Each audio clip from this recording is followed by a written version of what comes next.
Hello, everyone. Hope you can see me, and welcome to today's Kedro Coffee Chat. We're thrilled to have you join us as a part of our amazing Kedro community. And as you know, these sessions are all about staying connected, sharing knowledge, and learning together.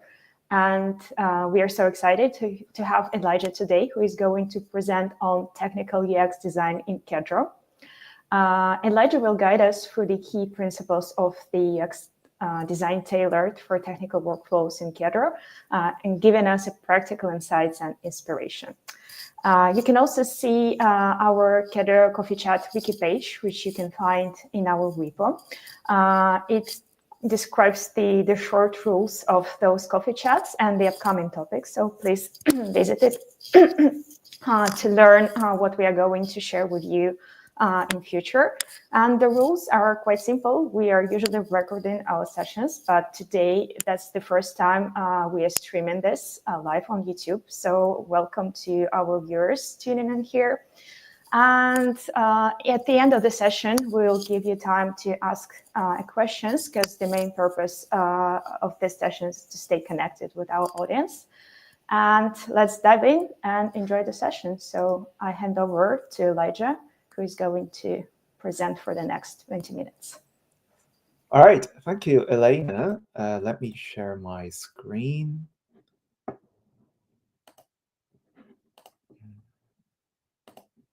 Am I sharing my screen? Yep. All right, so hello everyone, my name is Elijah, and like Elena mentioned, I'm a technical designer here in Kedro. And I'm sure that most of you are familiar with Kedro, but long story short, it is an open source Python framework that incorporates the software engineering best practice to help to build a production-ready data science code. So in today's coffee chat, I'm going to share with you our journey here in Kedro. How do we conduct a technical UX design research? Specifically, Kedro is a very technical product. And we'll also explain, how this process can help to foster a cross-functional collaboration between our product managers, engineers, and designers. And hope this is something that you guys can take away and can also share your experience with us as well. So before this year, 2024, in 2023 and before, research within Kedro was primarily conducted by designers. And a lot of time, we use our expertise in user research, but we not necessarily involve, the engineers in the process. But through this year, this is something that we have been trying to involve the engineers from the beginning of the research phase, so that this can also help us to understand the root cause of the problems and promote the whole team to be a bit more user-centric development. So like this meme that everyone is familiar with, like the lady in the red dress, will share with you how shifting from the user research conducted solely by the designers to a collaborative approach which involved both the designers and engineers. And I will use our two recent research features, both the deployment and the data catalog research as an example.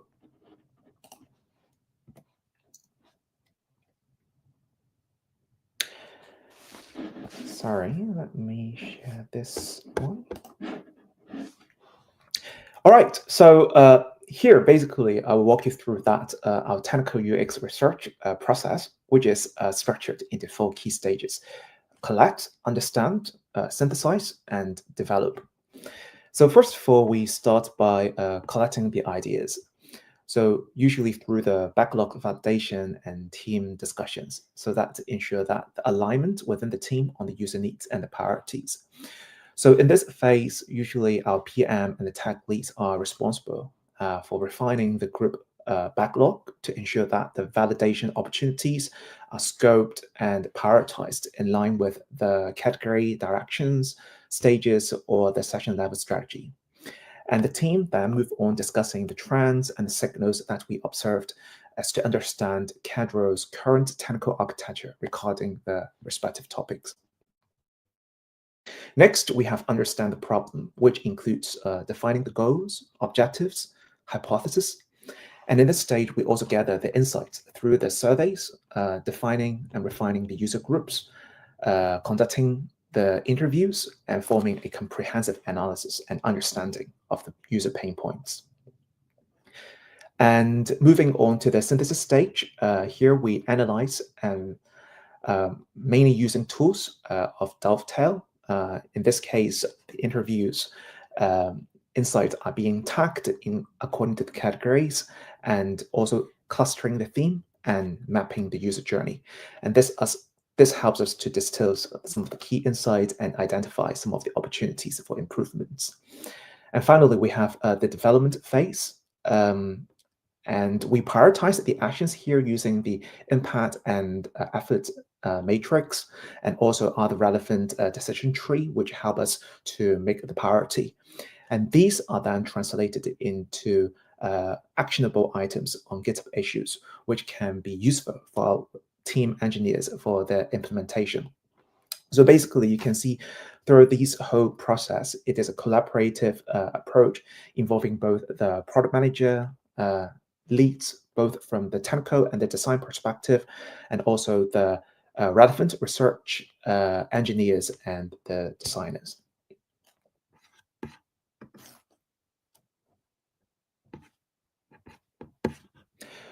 So let me try to going through to each of the phase. As you can see over here, it's the collecting ideas.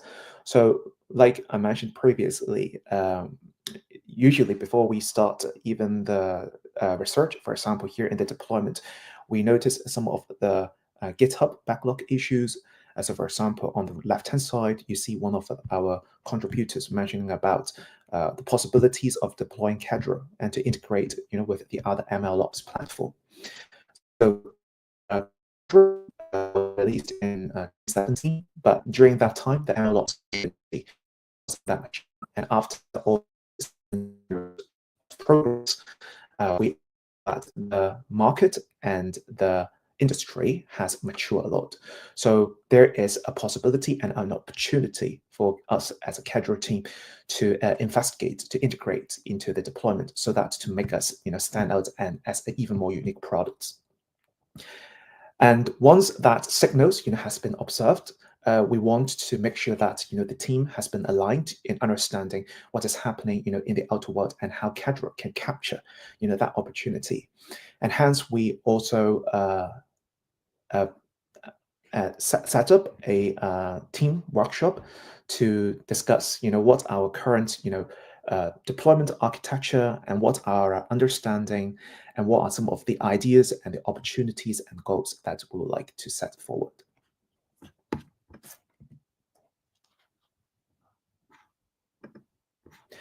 So that here, basically, you can see that moving on to the understanding the problem, we have actually one of the first phase of approaching the research. Our Kedro deployment research, for example, has involved around 10 user interviews across 3 different user groups to capture diverse perspectives and the deployment needs. And alongside the interviews, we also received 40 survey response to enrich our understanding of the user experience. And the reason why we conduct the user survey response is to help us to have a first-hand and a first gateway, of understanding what are some of the preliminary context of people using Kedro for deployment, and what are some of the platforms that they use, what are some of the initial pain points.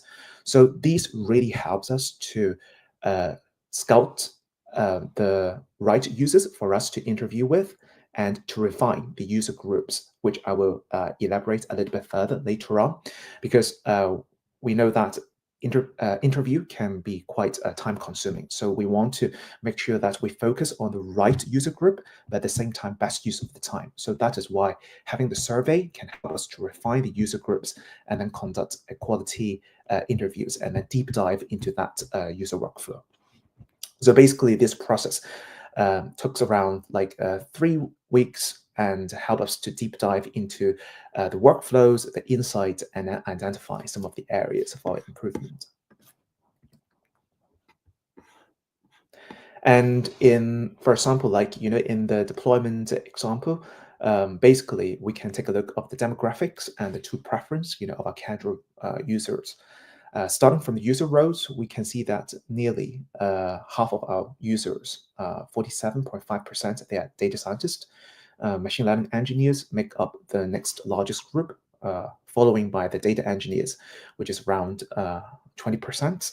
And the remaining 10%, it falls into other categories, which include roles like architects, platform engineers, and MLOps specialists. And to the tools that they use, we can see that Databricks and Docker are the two most popular platforms for the deployment. Following that, we have Google Cloud SageMakers, which serve the users focused on the cloud-based deployment. And then we also have Argo, Azure Data Factory, and Kubeflow, which also featured, but they are less commonly used. And from this research, both the survey and the interviews, we have found out that 60% of our users, they rely on the CI/CD automation, for deployment. And I'm not going to go through into too much details, of this values, that users defined in the deployments. But long story short, the positive, feedback we have taken from the users is there is 95% of successful rates in Kedro deployment, which include their experience in using Kedro, specifically the slicing pipelines, the pipeline registry, the Databricks API for the efficient code and organization and execution, and also the data catalog, our custom data set, and also the integration tools like the DBX enhancement. So it helps to structure and make the ecosystem more flexible. And then finally, we also have simplified data access and pipeline clarity through our data catalogs, pipeline executions, and also it helps the data scientist to understand the pipeline functionality. So like I mentioned previously, the survey, I think one of the benefits of using a survey is to help us to streamline down into the main user groups, because we understand that deployments can be very complicated. A lot of people, they have different opinions, and the cloud platforms that they deploy can be very diverse. So how do we make sure that we can select the right user groups, but also ensure that we can also capture a diverse of opinions? So one thing that we have observed, from the survey of this deployment is after we've collected back, we notice a lot of people that are using Databricks for the deployment alongside the other platforms. But after the discussions and the PS within the team, we noticed that we don't want this research to divert into focusing on the pain points and the user journey of Databricks. We want to focus on how people, they do deployment in Kedro. So that is why it motivates us for us to separate the Kedro users using Databricks for deployment from the other platform users, which you can see in the second group. And then we also want to avoid, that survivorship bias. So that is why we try to also recruit, some of the people who don't use Kedro, for deployment, and we would love to understand, why they're not using that and what are some of the challenges that they experience. So here is actually a high-level, overview of that unified deployment journey across different user groups. As you can see that the Databricks users, the other plugin users, the non-Kedro users, they both develop their Kedro project locally, and they set up and test their Kedro projects in a local environment. Next, we have storing the code, and the team here, they use GitHub to ensure the consistency among the environment. And moving on to automate the CI/CD packaging, GitHub Actions automate the package as a Docker image and the wheel file, preparing our users for the deployment. And then moving on, we have what we call the conversion of the Kedro code into or the Kedro nodes into the Databricks or other cloud platform components. And here, one thing that we have observed is they rely on the Databricks asset bundles and Terraform to streamline their deployment from GitHub to Databricks. And the VS Code Databricks extension also help to synchronize their local code with Databricks without requiring any CI/CD update. So next, we have assigning the clusters in Databricks and the cloud platforms. And the users here, they allocate a resource for distributing the computing, choosing between the isolated and shared clusters. And then next on, we also have containerizations, where the users, they create the Docker images through the necessary dependencies. And also moving on to running jobs on both cloud platforms and also on Databricks. And online inference is something that we also observed. And finally, we have monitor and iterate, which the users, they monitor the logs, troubleshoot the errors, and resync the changes through the CI/CD if necessary. So usually in this phase, of synthesizing, like I mentioned previously, we have got a lot of separate interviews that across 10 different users. And using the dovetail, we do the tagging. And by tagging is already the theme that we have observed, from the interviews. And using the tagging, we actually categorize those snippets of their conversations into the emerging themes. And those emerging themes can help us to formulate this unified deployment journey. And usually the way how I do that is for each users, I also create a separate user journeys and for example, putting 3 to 5 interview user journeys of one specific groups, and then notice what are the common trends, what are the common patterns, and we put them together, and then finally collating all those 3 user groups, user journeys into this unified one, which you see right at the moment.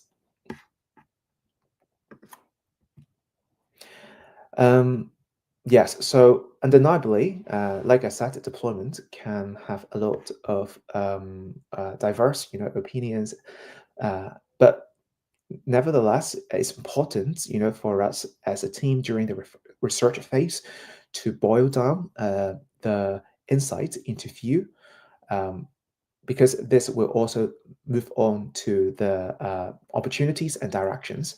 And here you can see that from the deployment interviews, we see that there are a few insights. First one is the plugins, which we notice that the users, they rely on Kedro connection plugins for the third-party platform.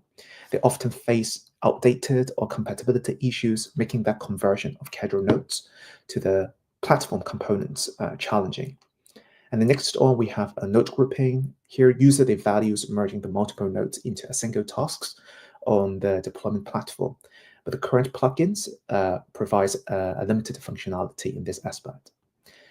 And like I said, Databricks is a common platform used by our Kedro users.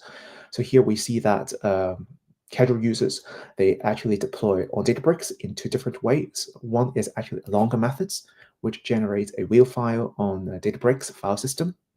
And another one is a quicker method, which help to make the project code more directly accessible in the repo of the Databricks, so that there is also an options with running it on the Databricks notebook. And then moving on to the online inference, which is one of the less prioritized, insights compared to the first 3. But here we also see that there is also an increasing emerging trends, for the users to deploy the online inference pipelines, such as the course using LLM for real-time predictions in an isolated environment. And finally, there is a container and the dependency management issues that we often see that users, they deploy with Docker image, but for a larger projects, using a single container for the entire project can be quite inefficient. So usually, after the research, of the insight, we also have directions, and the opportunities. And in terms of the direction and the opportunities, we go on to some of the brainstorming sections to notice what are some of the actionable insights that we can take on hand, and then we divide those into different actionable cards. And here you see that in one of the research, the data catalog, we prioritize our insights actions into both the engineering effort and the user impact effort, so that we can prioritize which of the focus that we can focus based on this matrix. And from there on, we also release the research summary, including the key insight through the GitHub. And the benefit of this is to engage with the open source community's discussions, because usually after we have got the insight, we will share with the technical committee, but at the same time, it's beneficial to have the open source communities to keep that conversation flowing. And on the right-hand side, you see that those actionable tickets that you have seen before is being categorized into GitHub tickets, so that you can see the team within us, we can prioritize in terms of categories, and we can keep monitor which tickets has been accomplished or not. And this can also be further prioritized into backlog grooming or the sprint planning for the future. So yeah, so that's a very high level technical design approach that we do here in Kedro. But I would love to hear some of the feedback and some of the thoughts from you guys. And notice that this is not a hard route that everyone has to follow, but this is just our current way here in Kedro of conducting a technical user research, and the process will be evolved in the future. Thank you very much. Thank you, Elijah, for reminding us how do we start from the very initial issues, and how then we create the work streams and split them and categorize the actual issues found by our users and pain points we identified during the research. Amazing work.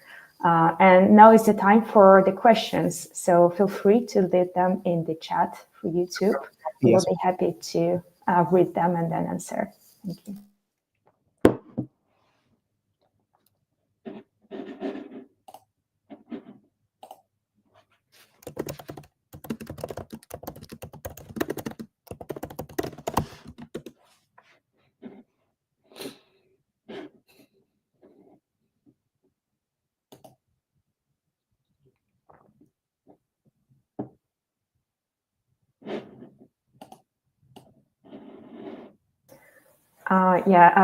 Elijah was asking how can we see the questions, and here is the answer. Basically, thank you, Meryl, for asking the question. And Meryl asked, what's the next for deployment now?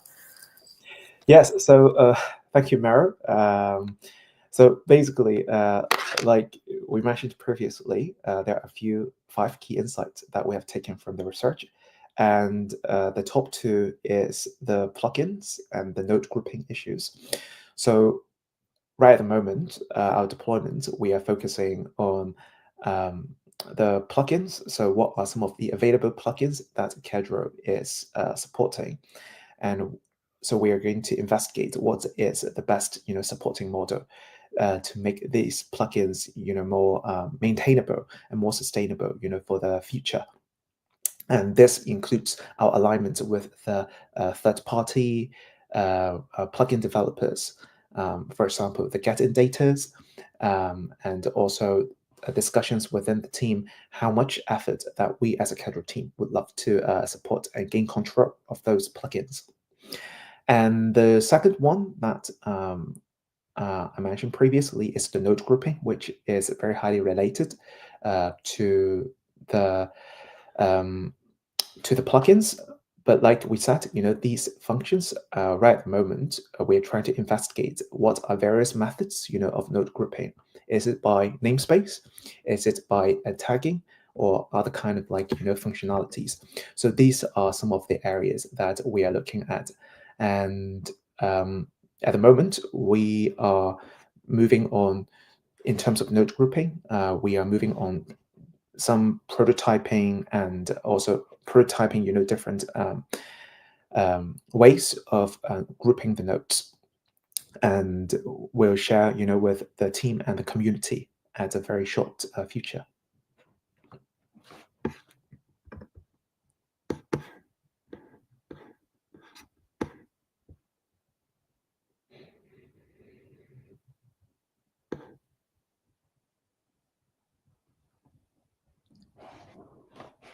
Feel free to